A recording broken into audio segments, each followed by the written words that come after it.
Quando meu filho levantou a mão e me deu um tapa no rosto na frente da esposa dele, enquanto ela sorria com deboche, eu senti meu mundo desabar.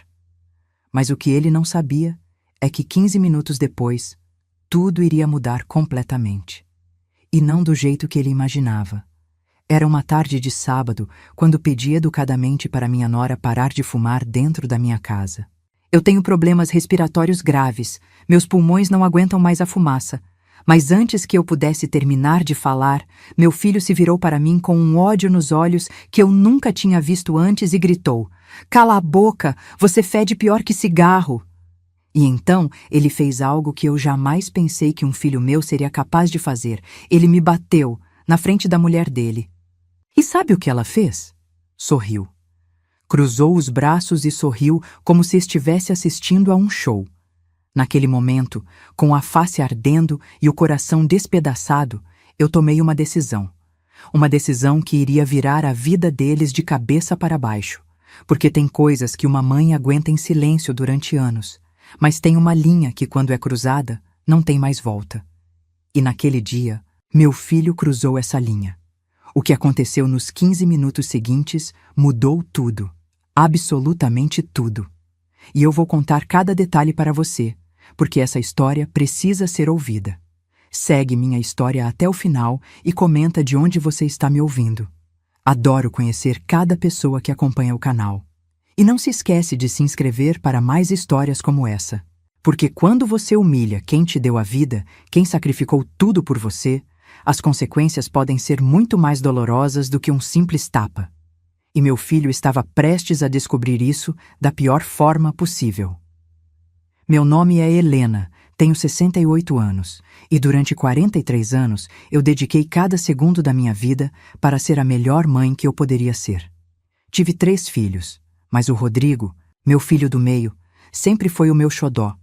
Não que eu amasse os outros menos, mas ele nasceu prematuro, ficou 2 meses na UTI neonatal e desde pequenininho sempre foi mais frágil, mais sensível.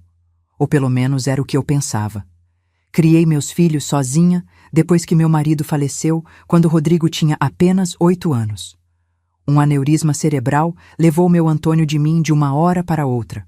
E ali eu me vi viúva aos 35 anos, com 3 crianças para sustentar e uma pensão que mal pagava o aluguel do nosso apartamento no Tatuapé, zona leste de São Paulo. Comecei a trabalhar como cozinheira em um restaurante no centro da cidade. Acordava às 4 da manhã, pegava 3 ônibus, trabalhava das 6 da manhã até às 4 da tarde e quando chegava em casa ainda tinha que cuidar da casa, fazer o jantar, ajudar nas lições de casa. Nos finais de semana eu fazia doces e salgados por encomenda. Dormia 4, 5 horas por noite, quando muito. Mas eu nunca reclamei, nunca. Porque era pelos meus filhos. Minha filha mais velha, a Patrícia, sempre foi responsável e me ajudava com o mais novo, o Marcelo. Mas o Rodrigo sempre precisou de mais atenção. Ele tinha asma, vivia doente e eu passava as madrugadas acordada quando ele tinha crise, levava no hospital, faltava trabalho. Quando o Rodrigo decidiu que queria fazer faculdade de administração, eu vendi as joias que meu marido tinha me dado, as únicas lembranças físicas que eu tinha dele, para pagar a mensalidade da faculdade particular, porque a nota dele não tinha dado para a pública. Foram 4 anos pagando aquela mensalidade caríssima, trabalhando até meus ossos doerem. Mas eu queria ver meu filho formado, bem-sucedido. E ele se formou. Arrumou um emprego bom em uma empresa de logística. Conheceu a Vanessa em um happy hour do trabalho. Ela era da área comercial, bonita, vinha de uma família com dinheiro. No começo eu achei que era uma moça educada, mas tinha algo no jeito dela me olhar que me incomodava. Um certo desprezo mal disfarçado. Quando eles decidiram se casar, eu usei todo o dinheiro que tinha guardado, que era para a minha aposentadoria, para ajudar no casamento. 15 mil reais. Era tudo que eu tinha conseguido juntar em anos de economia. Dei para eles porque Rodrigo me disse que queriam começar a vida juntos, sem dívidas. Depois do casamento, as coisas começaram a mudar. Rodrigo passou a visitar menos. Quando vinha, Vanessa sempre tinha uma cara de quem estava fazendo um favor. Ela reclamava da minha casa, dizia que era velha, que tinha cheiro de mofo, reclamava da minha comida, dizia que era muito gordurosa. Mas eu engolia, porque era a esposa do meu filho, e eu queria que eles fossem felizes. Há 2 anos, eu tive que me aposentar. Meus joelhos já não aguentavam mais ficar em pé o dia inteiro, e comecei a ter problemas respiratórios por causa dos anos trabalhando em cozinha com fumaça e vapor. Os médicos disseram que eu tinha desenvolvido uma doença pulmonar obstrutiva. Minha aposentadoria era de apenas um salário mínimo e meio. Mal dava para pagar o aluguel e as contas. Foi quando Rodrigo me ofereceu para morar na casa que eles tinham comprado. Uma casa grande em Itaquera, com 3 quartos. Ele disse que eu podia ficar no quartinho dos fundos, que eles iam ter um bebê em breve e eu poderia ajudar a cuidar. Eu aceitei, emocionada. Pensei que estava recuperando meu filho, que finalmente seríamos uma família de novo, mas a realidade foi bem diferente. Logo percebi que eu não estava ali como mãe. Estava ali como empregada. Vanessa me acordava cedo para fazer o café da manhã deles. Eu tinha que lavar, passar, cozinhar, limpar a casa inteira. Se eu reclamava de cansaço, Rodrigo dizia que eu estava morando de graça, que o mínimo que eu podia fazer era ajudar nas tarefas. Ajudar? Eu fazia tudo, absolutamente tudo. E ainda tinha que escutar Vanessa reclamar que a comida estava sem sal, que a casa não estava brilhando, que eu tinha esquecido de dobrar as toalhas do jeito que ela gostava. Meu filho, que eu carreguei no colo em noites de febre, que eu vendi minhas joias para pagar a faculdade dele, esse mesmo filho agora me tratava como um estorvo, como um peso. Mas eu aguentei em silêncio porque não tinha para onde ir. Meus outros filhos moravam longe, tinham suas vidas, suas famílias. Eu não queria ser um fardo para ninguém. Até aquele sábado, o sábado em que tudo mudou. Nos meses seguintes àquele acordo de morar com eles, a situação foi piorando de um jeito que eu jamais imaginei que seria possível. Eu que achava que conhecia meu filho, que sabia quem ele era, comecei a perceber que eu tinha criado um estranho. Ou talvez ele sempre tenha sido assim e eu, cega de amor de mãe, nunca quis enxergar. As humilhações começaram pequenas. Vanessa deixava recados pela casa com ordens do que eu deveria fazer. Helena, a geladeira está uma nojeira. Limpa hoje. Helena, essas panelas estão engorduradas. Lava tudo de novo. Ela nem olhava na minha cara quando falava comigo. Era como se eu fosse invisível. Mas o pior era quando eles recebiam visitas.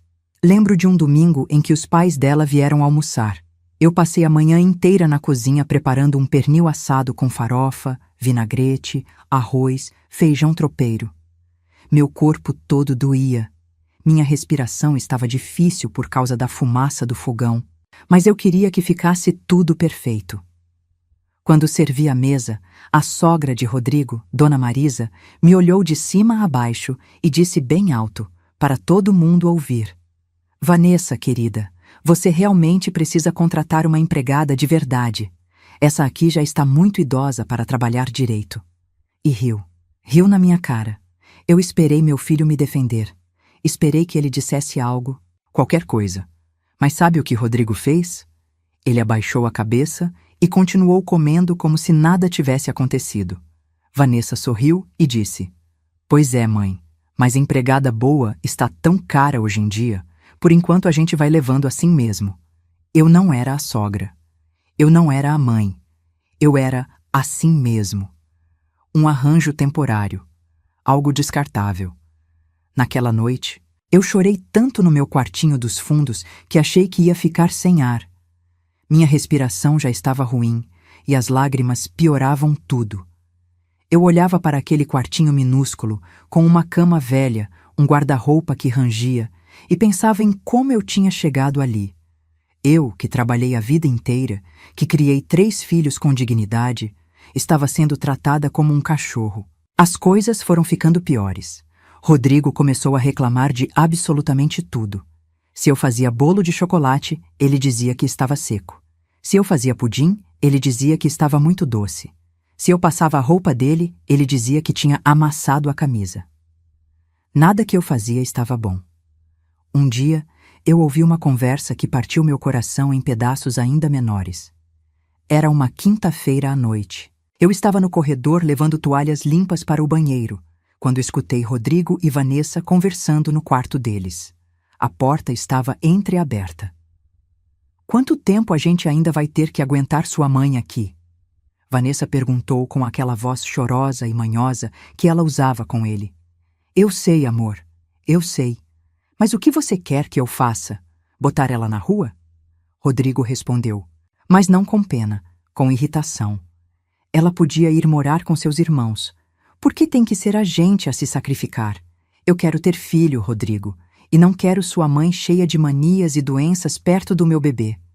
Ela tosse o tempo todo, deve ter um monte de bactérias. Deixa eu resolver isso, tá bom? Depois que minha avó morrer e a herança sair, a gente manda ela embora. Por enquanto, ela ainda é útil aqui. Pelo menos não preciso pagar empregada. Eu segurei as toalhas com tanta força que minhas mãos ficaram brancas. Herança? Que herança? Minha sogra, a mãe do meu falecido marido, estava internada em estado grave. Ela tinha uma casa antiga no Ipiranga que valia um bom dinheiro. Mas por que Rodrigo achava que teria direito a alguma coisa? Eu tinha me afastado da família do Antônio depois que ele morreu. A mãe dele nunca gostou muito de mim, achava que o filho tinha casado abaixo do nível dele. Mas mesmo assim, quando ela ficou doente há alguns meses, eu fui visitá-la no hospital algumas vezes. Por respeito, por educação. Rodrigo também ia, mas agora eu entendia o porquê. Ele não estava preocupado com a avó. Ele estava preocupado com o que poderia ganhar com a morte dela. Na sexta-feira seguinte, Vanessa estava na sala fumando. Ela sempre fumava, mas geralmente fazia isso na varanda. Aquele dia ela estava no sofá, com as pernas cruzadas, jogando cinza no chão que eu tinha acabado de varrer. Eu me aproximei educadamente e disse: Vanessa, por favor, você pode fumar na varanda. A fumaça está me fazendo mal. Meus pulmões não estão bem. Ela me olhou como se eu tivesse pedido para ela me dar o rim dela. Essa é a minha casa, Helena. Eu fumo onde eu quiser. Eu sei, querida, mas é que os médicos disseram que eu preciso evitar fumaça. Minha doença pulmonar está... Então vai para o teu quarto e fecha a porta. Ela me cortou, soltando a fumaça na minha direção de propósito. Foi quando Rodrigo chegou da rua. Ele viu a cena, viu a esposa fumando na sala e eu de pé no meio da sala, com cara de desconforto. E sabe o que ele fez? Ele não perguntou o que estava acontecendo. Ele não perguntou se eu estava bem. Ele explodiu. Que foi agora? Você está enchendo o saco da minha esposa de novo? Filho, eu só pedi para ela fumar na varanda porque... Por que nada? Cala a boca. Você fede pior que cigarro mesmo. Fica aí reclamando de fumaça quando você mesma é uma velha fedorenta que mal consegue tomar banho direito. Eu senti como se ele tivesse enfiado uma faca no meu peito. Fedorenta. Eu tomava banho todos os dias, mesmo com a dor nos joelhos, mesmo quando a água fria me cortava a pele porque eles reclamavam quando eu usava o chuveiro elétrico. Rodrigo, pelo amor de Deus, não fala assim com a sua mãe, eu disse, e minha voz estava tremendo. Foi quando ele levantou a mão. Eu vi o braço dele subir, vi a palma da mão dele vindo na minha direção, mas meu cérebro não processou. Não era possível. Meu filho não ia fazer isso. Não o menino que eu embalei no colo quando ele tinha pesadelos. Não o filho que eu vendi minhas joias para dar futuro. Mas ele fez. O tapa estralou no meu rosto. Minha cabeça virou para o lado, meus olhos arderam com lágrimas instantâneas. Minha bochecha pegou fogo. E quando eu olhei para ele, vi um monstro onde antes havia meu filho. E Vanessa. Vanessa cruzou os braços, deu uma tragada longa no cigarro dela e sorriu. Um sorriso pequeno de canto de boca, mas que dizia tudo. Ela estava satisfeita. Ela tinha conseguido o que queria. Tinha transformado meu filho em alguém capaz de bater na própria mãe. Eu poderia ter gritado, poderia ter chorado, poderia ter implorado. Mas sabe o que eu fiz? Eu respirei fundo, mesmo com os pulmões queimando, e disse calmamente: Está bem, vou para o meu quarto. Rodrigo bufou. Vê se fica lá quieta e para de encher nossa paciência. Eu virei as costas e caminhei para o meu quartinho. Minhas pernas tremiam tanto que eu achei que ia cair. Mas não cai. Entrei no quarto, fechei a porta e me sentei na cama. E foi ali, com a marca da mão do meu filho ainda ardendo no meu rosto, que eu tomei uma decisão. Uma decisão que iria mudar absolutamente tudo. Porque eles não sabiam, mas eu tinha um trunfo. Um segredo que eu guardava há anos e que naquele momento se tornou minha arma. E nos próximos 15 minutos eu iria usar essa arma de um jeito que eles jamais imaginariam. Sentada naquela cama velha, com o rosto ainda ardendo, eu coloquei a mão na gaveta da mesinha de cabeceira. Lá no fundo, embaixo de algumas receitas médicas antigas e fotos desbotadas, estava um envelope pardo. Um envelope que eu guardava há 3 anos, desde o dia em que minha sogra, Dona Carmen, me chamou para uma conversa particular no hospital. Eu nunca contei para ninguém sobre aquela conversa, nem para meus outros filhos, muito menos para Rodrigo, e agora eu entendia perfeitamente por quê.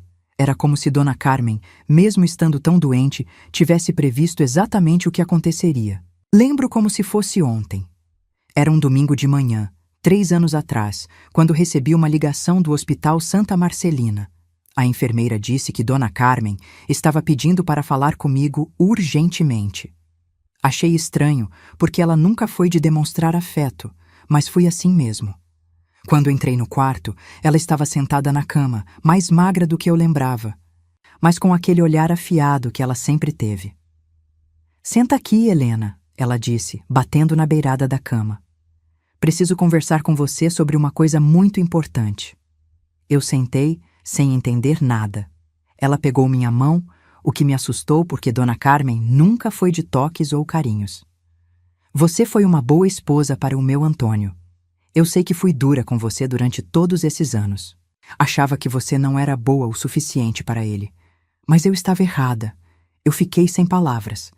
Dona Carmen admitindo que estava errada era algo que eu jamais pensei que fosse ouvir. Meu filho amou você de verdade", ela continuou. "E você criou meus netos com dignidade, sozinha, mesmo eu nunca tendo te ajudado como deveria. Por isso eu tomei uma decisão. Foi quando ela me entregou aquele envelope pardo. Dentro desse envelope está uma cópia do meu testamento e os documentos da minha casa do Ipiranga. Eu vou te explicar uma coisa, Helena, e você precisa me prometer que vai guardar segredo até a hora certa." Dona Carmen me contou que tinha percebido mudanças no Rodrigo. Ele tinha começado a visitá-la com mais frequência depois que descobriu que ela estava doente. Mas ela não era boba. Ela sabia que ele estava interessado na herança. Ele não pergunta como eu estou. Ele pergunta sobre papéis, sobre documentos, sobre o valor da casa. Meu próprio neto só pensa em dinheiro. Ela então me revelou algo que mudou tudo. Ela tinha colocado em testamento que, em caso de morte, toda a propriedade e bens iriam para mim. Para mim, Helena. A nora que ela tinha desprezado por anos, mas que no final ela reconheceu como a única pessoa da família que realmente se importava com as pessoas e não com o patrimônio. "A casa vale hoje em torno de R$ 800.000, ela me disse. "É uma casa antiga, mas está em um terreno grande em uma área valorizada. Além disso, tenho R$ 300.000 em aplicações bancárias. Tudo isso vai ser seu, Helena. Mas tem uma condição. A condição era que eu não contasse para ninguém até o momento do inventário. Ela queria ver quem realmente se importava com ela nos últimos dias de vida. Queria saber quem estava ali por amor e quem estava ali por interesse. E quando eles descobrirem que não vão receber nada, você vai finalmente ver o caráter verdadeiro de cada um deles", ela disse, com um sorriso triste. Eu tentei recusar. Disse que não era justo com os netos dela, que Rodrigo tinha direito àquela herança por ser sangue dela. Mas Dona Carmen foi irredutível. Direito por sangue não significa nada quando não existe amor e respeito. Você cuidou do meu filho até o último dia dele. Criou meus netos mesmo sem ajuda da família dele. Merece muito mais que qualquer um deles. Ela fez questão que eu ficasse com uma cópia autenticada do testamento e uma procuração que me dava poderes para agir em nome dela caso ela ficasse incapacitada. "Guarda isso como se fosse ouro, Helena, e usa na hora certa. Você vai saber quando for o momento." Eu saí daquele hospital atordoada. Parte de mim não acreditava. Parte de mim achava que era um teste ou que ela mudaria de ideia. Mas Dona Carmen era advogada aposentada, sabia exatamente o que estava fazendo. O testamento estava registrado em cartório. Tudo certinho, tudo legal. Nos 3 anos seguintes, eu guardei aquele segredo como se minha vida dependesse disso. E, de certa forma, dependia. Porque se Rodrigo soubesse, ele teria arrumado um jeito de me tirar da casa dele imediatamente, ou pior, de tentar me manipular para que eu abrisse mão da herança em favor dele. E agora, sentada naquele quartinho miserável, com o rosto ainda doendo do tapa que meu próprio filho tinha me dado, eu finalmente entendia por que Dona Carmen tinha feito aquilo. Ela tinha visto em Rodrigo o que eu me recusava a enxergar: ganância, egoísmo, falta de caráter. Peguei meu celular velho e liguei para o hospital. Minha voz estava calma, controlada. Perguntei sobre o estado de Dona Carmen.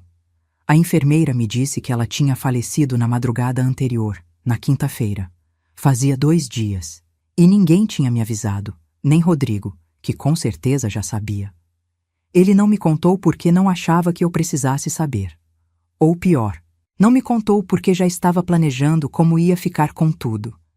Respirei fundo. Minha cabeça estava funcionando com uma clareza que eu não sentia há anos. Abri o envelope e reli cada documento. Tudo estava ali. O testamento registrado, a procuração, os dados das aplicações bancárias, a escritura da casa. Tudo em nome dela. E tudo indo para mim. Peguei meu celular de novo e liguei para o advogado que Dona Carmen tinha indicado, o Dr. Marcelo Figueiredo, que tinha o escritório perto da Avenida Paulista. Marquei uma reunião para segunda-feira de manhã bem cedo. Depois, liguei para minha filha Patrícia, que morava em Campinas. Contei tudo para ela, absolutamente tudo. O tapa, as humilhações, a herança.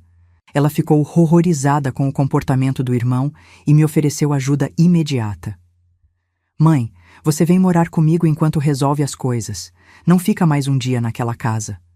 Mas eu disse que não, não ainda. Porque se eu saísse correndo naquele momento, Rodrigo ia achar que tinha vencido. Ia achar que tinha me quebrado completamente. E eu não ia dar esse gostinho para ele. Olhei no espelho rachado do meu quartinho. Meu rosto estava inchado onde ele tinha me batido. Meus olhos estavam vermelhos de tanto chorar. Mas sabe o que mais eu vi naquele espelho? Eu vi uma mulher que tinha sobrevivido a coisas piores. Que tinha ficado viúva jovem e criado 3 filhos sozinha. Que tinha trabalhado até os ossos doerem. Que tinha aguentado humilhações em silêncio porque achava que era seu dever como mãe. Mas aquele tempo tinha acabado. Eu não era mais a Helena que aceitava tudo calada. Eu era a Helena que tinha em mãos o poder de virar aquele jogo completamente. E eu ia fazer exatamente isso. Sequei minhas lágrimas, passei água no rosto e saí do quarto. Rodrigo e Vanessa estavam na sala, assistindo televisão e rindo como se nada tivesse acontecido. Como se bater em uma mãe fosse algo normal, algo que se esquece em 15 minutos. Eu passei por eles sem dizer uma palavra e fui para a cozinha. Comecei a preparar o jantar, como sempre fazia. Cozinhei com calma, sem pressa. Fiz arroz, feijão, bife acebolado, batata frita. Pus a mesa direitinho, com guardanapos e tudo. Eles vieram jantar, ainda sem me dirigir a palavra. Comeram minha comida em silêncio. Rodrigo até repetiu o prato. Quando terminaram, eles se levantaram e foram para a sala de novo, me deixando para lavar toda a louça sozinha, como sempre. Mas dessa vez, enquanto eu lavava aqueles pratos, eu não estava sentindo pena de mim mesma. Eu estava sorrindo, porque eu sabia algo que eles não sabiam.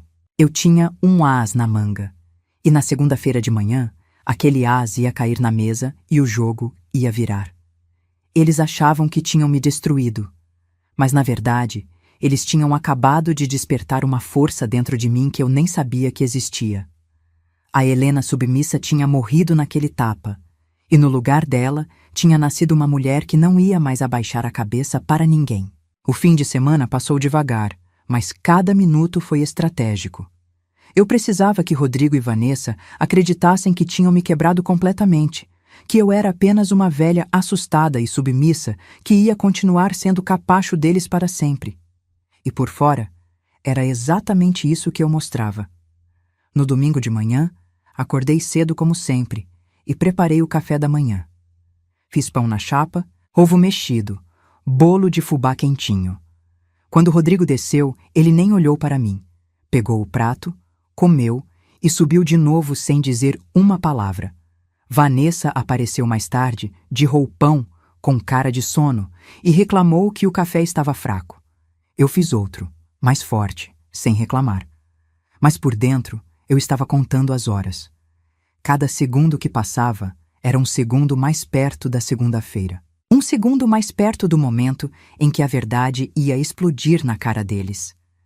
Durante a tarde, enquanto eu passava as roupas deles na lavanderia, ouvi Rodrigo falando ao telefone. Ele estava na varanda, mas a janela estava aberta e eu conseguia escutar perfeitamente. Sim, tia Lourdes, vou resolver tudo. Preciso dos documentos da vovó o quanto antes para dar entrada no inventário. Não, minha mãe não precisa saber de nada disso. Ela não tem nada a ver com a herança da família do meu pai. Ele estava falando com a irmã de Dona Carmen, fazendo planos, dividindo uma herança que ele tinha certeza que era dele. E a cada palavra que eu ouvia, minha determinação ficava mais forte. Olha, tia, entre nós, eu vou precisar desse dinheiro urgente. Vanessa está grávida, a gente vai precisar fazer obras na casa, comprar coisas para o bebê. E convenhamos, a vovó não ia querer que o dinheiro dela fosse para estranhos, né? Eu sou o neto, sou sangue dela. Grávida? Vanessa estava grávida? Eu não sabia de nada. Claro que não. Por que me contariam? Eu era só a empregada da casa, afinal. Continuei passando as roupas, mas minha cabeça estava fervilhando. Eles estavam planejando usar o dinheiro da herança, dinheiro que achavam que era deles, para uma vida que não incluía nem um mínimo de respeito por mim. À noite, eles saíram para jantar. Não me convidaram, obviamente. Deixaram um bilhete na geladeira. Helena, deixa um prato de comida pronto para quando voltarmos. E não esquece de lavar o banheiro, está nojento. Assim que eles saíram, eu fui direto para o quartinho e liguei de novo para minha filha Patrícia. Contei sobre a gravidez de Vanessa. Mãe, isso muda alguma coisa? Ela perguntou preocupada. Você vai ficar com pena e desistir de tudo? Não, minha filha, eu respondi, e minha voz estava firme. Isso não muda nada. Um bebê não justifica a crueldade. Não justifica bater na própria mãe. Se alguma coisa, isso me faz ter ainda mais certeza do que preciso fazer. Que criança merece crescer vendo o pai tratar a avó como lixo? Patrícia concordou comigo. Ela sempre foi a mais sensata dos três. Você está fazendo a coisa certa, mãe. E quando tudo isso acabar, você vem morar comigo. Aqui você vai ter seu espaço, seu quarto, sua dignidade. Meus filhos adoram a avó. Você vai ser tratada como rainha. Depois de desligar, eu fiquei ali sentada pensando em tudo. Pensando em como eu tinha chegado àquele ponto. Pensando em todas as vezes que eu tinha engolido humilhações porque achava que era meu papel como mãe aceitar tudo, perdoar tudo, aguentar tudo. Mas não era. Ser mãe não significa ser capacho. Ser mãe não significa aceitar abuso. E eu estava prestes a ensinar essa lição para meu filho da forma mais dolorosa possível. Na segunda-feira de manhã, acordei às 5 da madrugada. Tomei banho, vesti minha melhor roupa, uma calça social preta e uma blusa branca que eu guardava para ocasiões especiais. Prendi o cabelo em um coque. Passei um batom. Quando me olhei no espelho, vi uma mulher diferente. Uma mulher que estava indo para uma batalha e que ia vencer. Deixei um bilhete na cozinha. Saí para resolver uns assuntos. Volto à tarde. Nada de explicações. Nada de pedidos de desculpas por sair sem avisar. Peguei o ônibus até a Avenida Paulista. Fazia tempo que eu não ia até o centro, e a cidade tinha mudado tanto. Prédios novos, lojas diferentes, mas eu sabia exatamente onde estava indo. O escritório do Dr. Marcelo Figueiredo ficava no 12º andar de um prédio comercial. Quando entrei na sala, ele estava me esperando. Era um homem de uns 50 anos, cabelos grisalhos, óculos de grau e um sorriso gentil. Dona Helena, ele disse, levantando para me cumprimentar. Dona Carmen falou muito sobre a senhora. Sinto muito pela perda. Sentei na cadeira de couro em frente à mesa dele e coloquei o envelope em cima da mesa. Doutor, eu preciso saber exatamente quais são os próximos passos e preciso saber como fazer isso da forma mais rápida possível. Dr. Marcelo abriu o envelope e revisou todos os documentos. Tudo está em ordem. O testamento está registrado, não pode ser contestado. A senhora é a única herdeira universal de Dona Carmen. A casa, as aplicações, tudo. O valor total do patrimônio é de aproximadamente R$ 1.200.000. Eu quase caí da cadeira. 1.200.000? Era mais do que Dona Carmen tinha me dito 3 anos atrás. As aplicações tinham rendido. O processo de inventário pode ser demorado se houver contestações, ele continuou. Mas como o testamento é claro e está tudo regularizado, e considerando que a senhora tem procuração com poderes específicos, podemos acelerar alguns procedimentos. A casa, por exemplo, pode ser liberada em questão de semanas. As aplicações bancárias podem ser acessadas ainda mais rápido, já que a senhora está como beneficiária direta. E quanto tempo até que meu neto descubra? Eu perguntei. Dr. Marcelo sorriu. Um sorriso que mostrava que ele já tinha lidado com muitos casos de famílias brigando por herança. Pelo testamento, todos os herdeiros em potencial devem ser notificados formalmente. Isso inclui os netos. A notificação pode ser enviada esta semana ainda. Geralmente leva de 2 a 5 dias para chegar. Então meu neto vai receber uma carta dizendo que não vai herdar nada. Exatamente. E vai saber que tudo foi para a senhora. Eu respirei fundo. Era isso. Era o momento. Então mande a notificação o quanto antes, doutor. E, por favor, me mantenha informada de cada passo. Passamos mais de 1 hora revisando documentos, assinando papéis, definindo estratégias. Dr. Marcelo me explicou que eu poderia vender a casa, se quisesse, ou morar nela, ou alugar. A decisão era completamente minha. As aplicações bancárias renderiam uma renda mensal de aproximadamente R$ 4.000, mais do que o triplo da minha aposentadoria. Quando saí daquele escritório, era quase meio-dia. Eu estava com fome, então fiz algo que não fazia há anos. Entrei em uma padaria e pedi um lanche. Um misto quente e um suco de laranja. Sentei ali, sozinha, comendo devagar, saboreando cada mordida. Estava me sentindo livre pela primeira vez em muito tempo. Livre para comer o que quisesse, na hora que quisesse, sem ter que pedir permissão ou explicação para ninguém. Depois, passei em uma loja e comprei uma mala grande. Não disse para a vendedora por que estava comprando, mas ela deve ter percebido algo diferente em mim porque comentou. A senhora está radiante hoje. E eu estava. Estava radiante porque sabia que em alguns dias, talvez 1 semana no máximo, Rodrigo ia receber aquela notificação. Ia abrir o envelope achando que era a confirmação da herança dele. E ia descobrir a verdade mais amarga da vida dele. Voltei para a casa em Itaquera no meio da tarde. Rodrigo ainda não tinha chegado do trabalho. Mas Vanessa estava lá, assistindo televisão no sofá. Ela me olhou de cima a baixo quando eu entrei. Onde você estava? A casa está uma bagunça. Nem café você fez hoje. Tive que resolver uns assuntos, eu disse simplesmente, e fui direto para o meu quarto com a mala. Que assuntos? Você não tem assuntos para resolver, ela gritou atrás de mim. Mas eu não respondi. Fechei a porta do quarto, coloquei a mala debaixo da cama, e comecei a separar minhas coisas discretamente. Não ia levar muita coisa, só o essencial. O resto, eles que ficassem com tudo. Eu não precisava de nada daquela casa.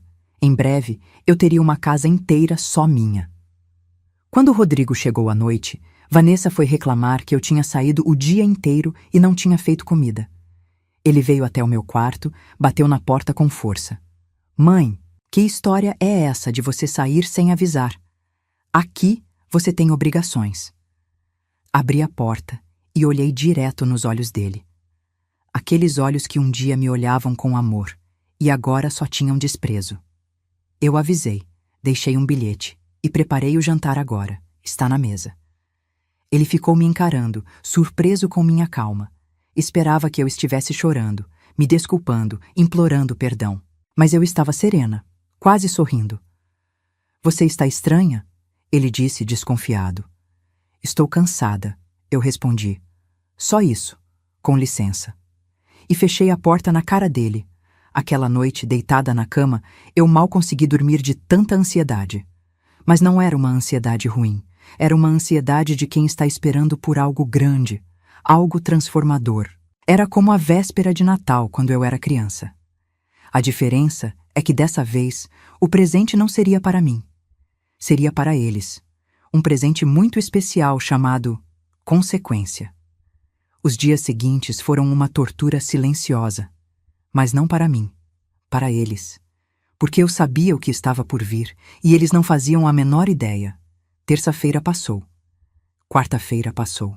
Rodrigo continuava trabalhando normalmente. Chegava em casa, jantava minha comida e ia assistir televisão. Vanessa continuava fumando pela casa, dando ordens, reclamando de tudo. E eu continuava fazendo meu papel de empregada submissa. Mas por dentro, eu estava contando as horas. Na quinta-feira de manhã, recebi uma mensagem do Dr. Marcelo. Dona Helena? As notificações foram enviadas ontem via AR. Devem chegar hoje ou amanhã no máximo. Meu coração disparou.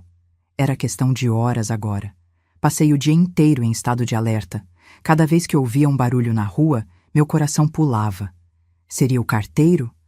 Mas o dia passou e nada aconteceu.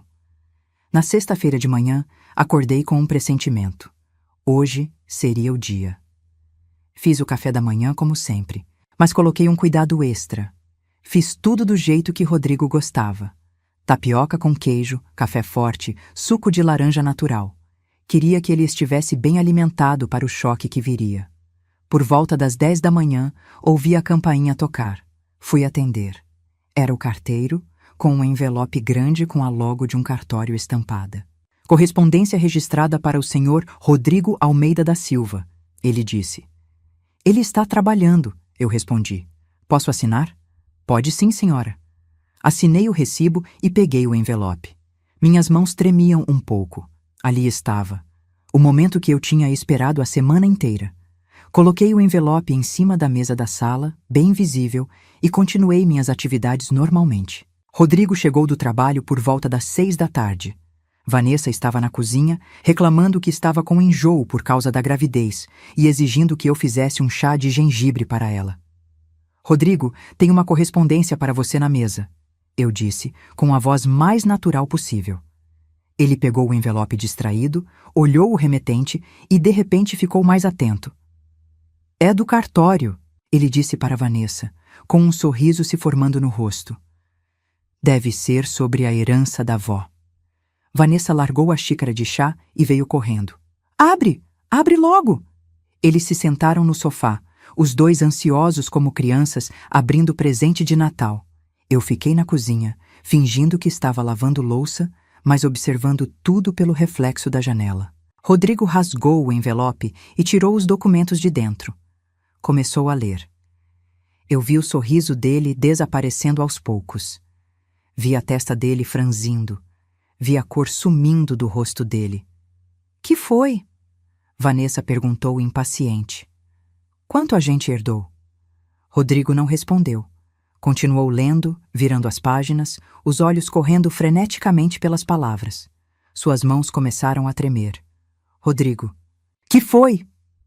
Vanessa gritou, arrancando os papéis da mão dele. E então ela leu. E eu vi a mesma transformação acontecer no rosto dela. Incredulidade, confusão, raiva. Isso não pode estar certo, Vanessa disse, a voz aguda. Tem que ser um erro. Que erro? Rodrigo murmurou, parecendo em estado de choque. Está tudo aqui. Testamento registrado. Minha avó deixou tudo para ela, para minha mãe. Tudo. O silêncio que se seguiu foi ensurdecedor. Eu parei de fingir que estava lavando louça e me virei para olhar para eles. Nossos olhos se encontraram. Você sabia? Rodrigo perguntou, levantando do sofá lentamente. Você sabia disso? Eu respirei fundo. Era a hora. Sabia. Sua avó me contou há 3 anos, quando ela percebeu que você só se aproximou dela por interesse. Interesse? Ela era minha avó! Ele gritou. Era sua avó que você ignorou a vida inteira. Eu respondi, e minha voz saiu mais forte do que eu esperava. Sua avó que você só foi visitar quando soube que ela estava doente e tinha patrimônio. Você acha que ela era boba? Que ela não percebeu? Vanessa entrou na conversa, a voz cheia de veneno. Isso é manipulação. Você manipulou uma velhinha doente. Você roubou a herança que era do Rodrigo. Eu dei um passo na direção delas, e pela primeira vez em meses eu não estava com medo. Eu não manipulei ninguém. Foi sua sogra quem tomou essa decisão sozinha. E sabe por que ela fez isso? Porque ela viu o que eu me recusava a ver durante anos, que meu filho se tornou um homem ganancioso, egoísta e cruel. Como você ousa? Rodrigo avançou na minha direção, o rosto vermelho de raiva. Como eu ouso? Eu disse, e agora estava gritando também. Como você ousa me bater, me humilhar, me tratar como empregada na sua casa quando eu sou sua mãe? Eu te carreguei no meu ventre. Eu passei noites acordadas quando você tinha febre. Eu vendi as únicas joias que eu tinha, as lembranças do seu pai, para pagar sua faculdade. E como você me agradece? Me dando um tapa na cara. Rodrigo ficou mudo. Vanessa também. Sua avó percebeu quem você realmente é, Rodrigo. Ela me disse que queria deixar a herança para alguém que realmente tinha coração. Alguém que tinha sacrificado tudo pela família sem esperar nada em troca. E eu tentei recusar. Eu disse para ela que não era justo, mas ela insistiu.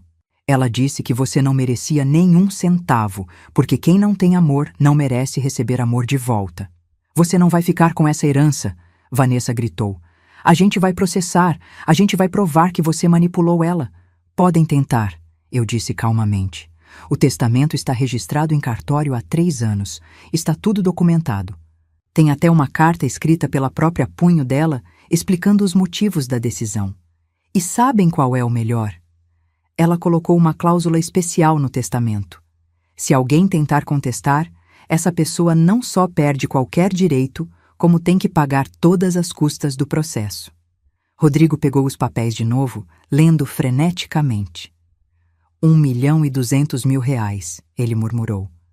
A casa, as aplicações, tudo. Tudo que você planejava usar para fazer obras na casa, comprar coisas para o bebê, viver a vida boa, eu disse. Eu ouvi você falando ao telefone com a tia Lourdes, fazendo planos com um dinheiro que você tinha certeza que era seu. Dinheiro que você nem se deu ao trabalho de questionar se merecia. Vanessa começou a chorar, não de tristeza, mas de raiva. Você é uma víbora. A gente te acolheu na nossa casa. Acolheu? Eu ri, e era um riso amargo. Vocês me transformaram em escrava. Eu acordava de madrugada para fazer café para vocês. Eu limpava, cozinhava, passava, lavava. Eu fazia tudo nessa casa, enquanto vocês me tratavam como lixo. E você ainda tem coragem de dizer que me acolheu? Você estava morando de graça, Rodrigo gritou. De graça? Eu pagava com meu trabalho. Eu pagava com minha dignidade. Vocês sabem quanto custa uma empregada que trabalha de domingo a domingo, que cozinha 3 refeições por dia, que limpa a casa inteira, que aguenta humilhações? Muito mais do que o aluguel de um quartinho dos fundos. Peguei minha bolsa e coloquei no ombro. E agora eu vou embora. Vou embora dessa casa onde apanhei do meu próprio filho. Vou embora para ter a vida que eu mereço. Uma vida com dignidade, com respeito, com paz. Você não pode ir embora assim, Vanessa gritou, desesperada. Quem vai cuidar da casa? Quem vai cozinhar? Vocês, eu respondi simplesmente. Vocês vão aprender a cuidar da própria casa, da própria vida. Vão aprender que empregada se paga. E que mãe não é empregada. Rodrigo estava em choque, ainda segurando aqueles papéis. Mãe, a gente pode conversar. Agora você quer conversar? Depois de me bater? Depois de me humilhar durante meses? Não, Rodrigo. Não tem mais conversa. Você fez sua escolha quando levantou a mão para mim. Eu fiz a minha escolha quando decidi que não vou mais aceitar migalhas de respeito de ninguém. Fui até o meu quartinho e peguei a mala que eu tinha comprado dias atrás. Já estava pronta, com minhas roupas, meus documentos, minhas fotos. Tinha preparado tudo nos últimos dias, esperando esse momento. Quando voltei para a sala, Rodrigo estava sentado no chão, a cabeça entre as mãos. Vanessa estava no sofá, chorando de raiva. Mas eu não senti pena, não senti nem um pingo de pena. Existe uma coisa que sua avó me disse antes de morrer. Eu falei parada na porta. Ela disse: Helena, ensina para o meu neto que respeito não se compra com herança. Respeito se conquista com caráter. E quando você não tem caráter, você perde tudo. Olhei pela última vez para aquele filho que eu tinha criado, que eu tinha amado incondicionalmente e que tinha se tornado um estranho para mim. Tchau, Rodrigo. Espero que a lição que você aprendeu hoje valha mais do que R$1 milhão.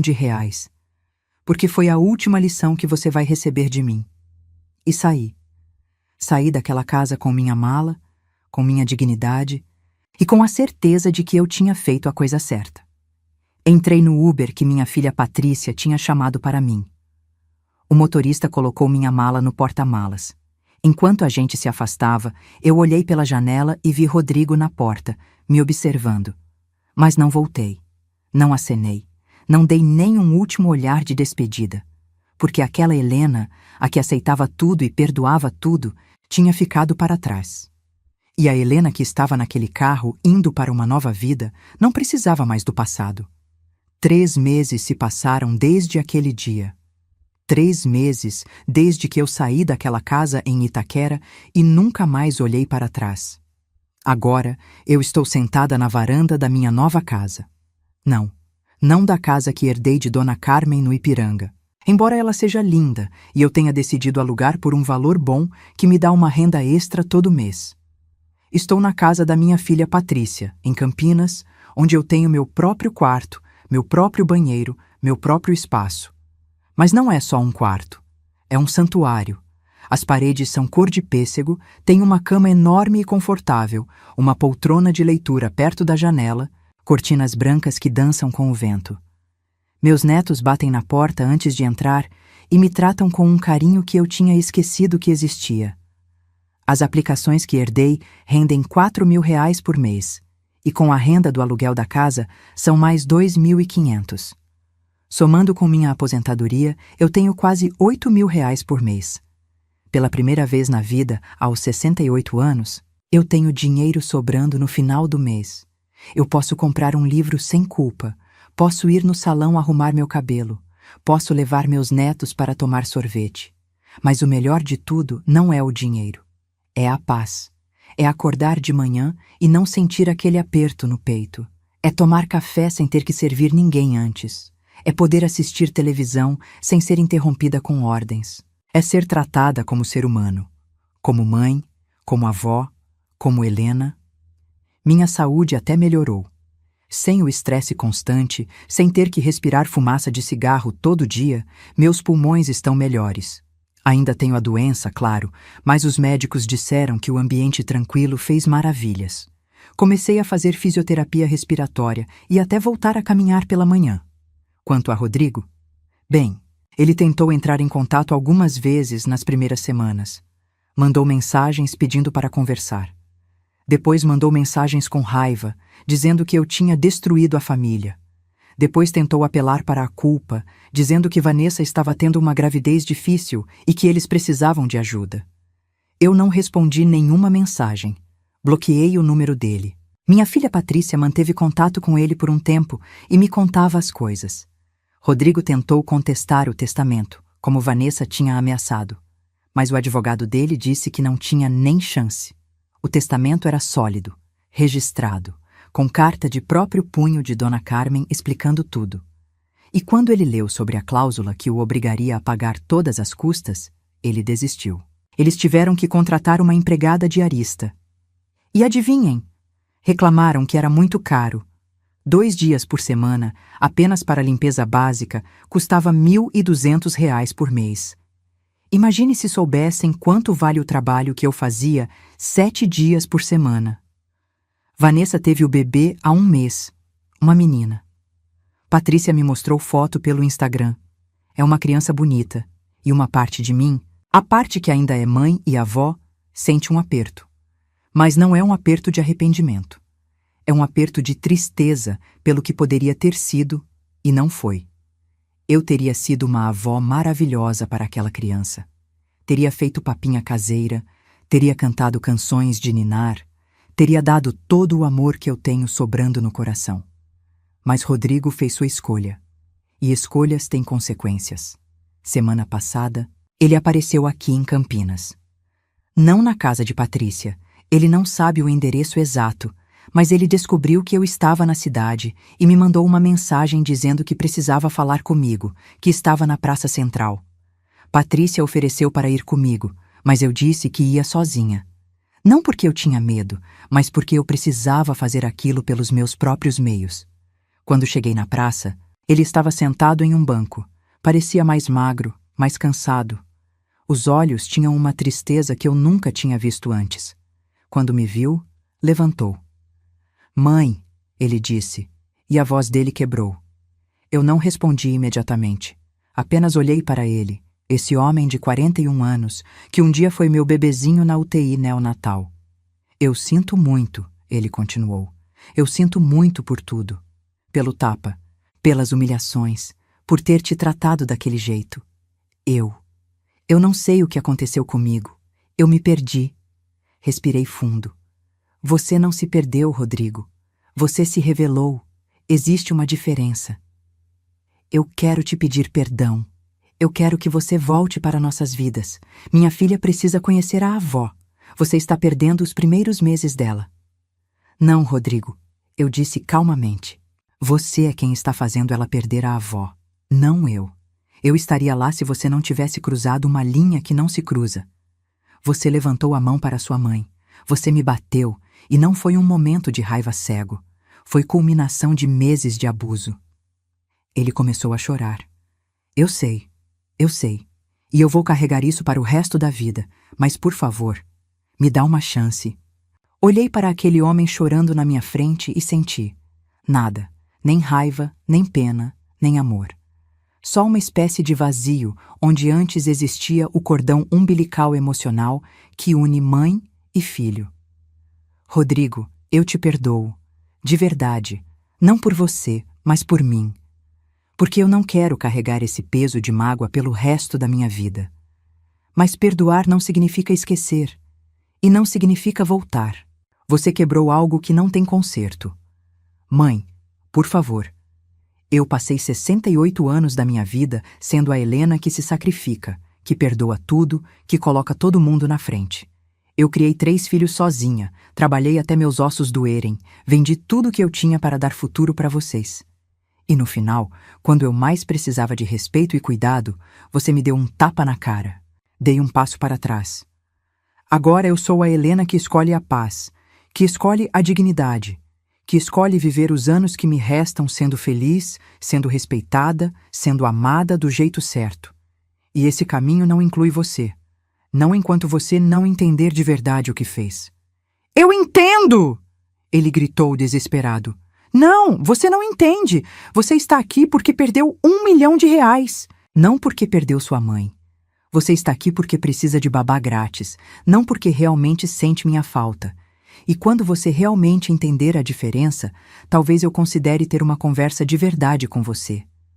Mas até lá, cuida da sua vida, cuida da sua filha e aprende a ser um pai melhor do que foi um filho." Virei as costas e comecei a andar. Ele gritou meu nome, mas eu não me virei. Não dessa vez. Não nunca mais. E sabe de uma coisa? Eu não me sinto mal. Não me sinto culpada. Me sinto livre. Hoje de manhã, acordei com meus netos pulando na minha cama, me pedindo para fazer panquecas. Fiz as panquecas mais gostosas do mundo, com calma, com amor, e eles comeram agradecendo a cada mordida. Minha filha Patrícia tomou café comigo na varanda e conversamos sobre a vida, sobre planos, sobre futuro. Ela me contou que está planejando uma viagem para o litoral norte no mês que vem e quer me levar. Vou pisar na praia pela primeira vez em 10 anos. Vou sentir a areia nos pés, vou ouvir o barulho das ondas, vou respirar ar puro do mar. Essa é minha vida agora. Uma vida que eu construí não com a herança de Dona Carmen, mas com a herança muito mais valiosa que ela me deixou. A lição de que respeito próprio vale mais que qualquer dinheiro, que dignidade não se negocia, que amor verdadeiro não humilha, não bate, não diminui. E para você que está me ouvindo agora, que talvez esteja passando por algo parecido, que talvez esteja sendo desrespeitada por filhos, por noras, por genros, por qualquer pessoa que você ama, saiba que você não merece isso. Você não é obrigada a aceitar migalhas de amor e respeito. Você não é obrigada a ser capacho de ninguém só porque é mãe, ou avó, ou esposa. Chega uma hora na vida em que a gente precisa escolher entre ser boa ou ser feliz. E eu escolhi as duas coisas. Sou boa comigo mesma agora. E isso me faz feliz. O que você faria no meu lugar? Já passou ou conhece alguém que esteve em uma situação parecida? Comente aqui embaixo. Adoro ler suas histórias e saber que não estou sozinha nessa jornada. E se essa história te tocou de alguma forma, se inscreve no canal para ouvir mais histórias de mulheres que encontraram força onde achavam que só havia fraqueza. Porque a gente não está sozinha. E nunca vai estar.